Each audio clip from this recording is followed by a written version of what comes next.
თბილისის საქალაქო სასამართლოში რუსთაველის გამზირზე მიმდინარე აქციებზე დაკავებული დავით ხომერიკის პროცესიც გაიმართა, სადაც ბრალდების მხარის მტკიცებულებები გამოიკვლიეს.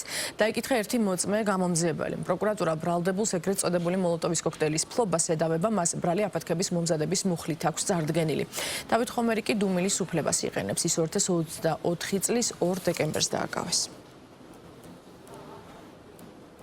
დაიკითხა ერთ-ერთი მოწმე, ერთ-ერთი გამომძიებელი, თუმცა რაიმე განსაკუთრებული მნიშვნელობა ამ ჩვენებას ამ პროცესზე არ ჰქონდა, ტექნიკური ადმინისტრაციული ხასიათის გამოკითხვა იყო. ერთ-ერთი მტკიცებულება არის, როგორც აღნიშნეთ, თავად პოლიციელების ჩვენებები და ამ პოლიციელებიდან მთავარმა, დამკავებელმა და გასინჯვაში მონაწილე პოლიციელმა თქვა, რომ მას არ უნახავს ის ნივთები, რის ქონასაც ბრალდებულს და პოლიტპატიმარს ხომერიკს ედავებიან, არ უნახავს პოლიციის განყოფილებამდე. ჩემთვის ეს ძალიან დიდი კითხვის ნიშანია. ლევანდოს ხომაზე დაიკითხა ბრალდების მხარის კიდევ ერთი მოწმე, ეს გახლავთ გამომძიებელი, ვინც გამოკითხა ის პირი, რომელმაც დააკავა დავით ხომერიკი ადმინისტრაციული წესით და პირადი გასინჯვის შედეგად ამოღებული იქნა მისგან სხვადასხვა ნივთები, მათ შორის ეგრეთ წოდებული მოლოტოვის კოქტეილები. ბრალდების მხარი აგრძელებს მტკიცებულებების გამოკვლევას, ასევე წარმოადგენს სხვა მოწმეებს, რომლებმაც უშუალოდ დააკავეს თავად დავით ხომერიკი.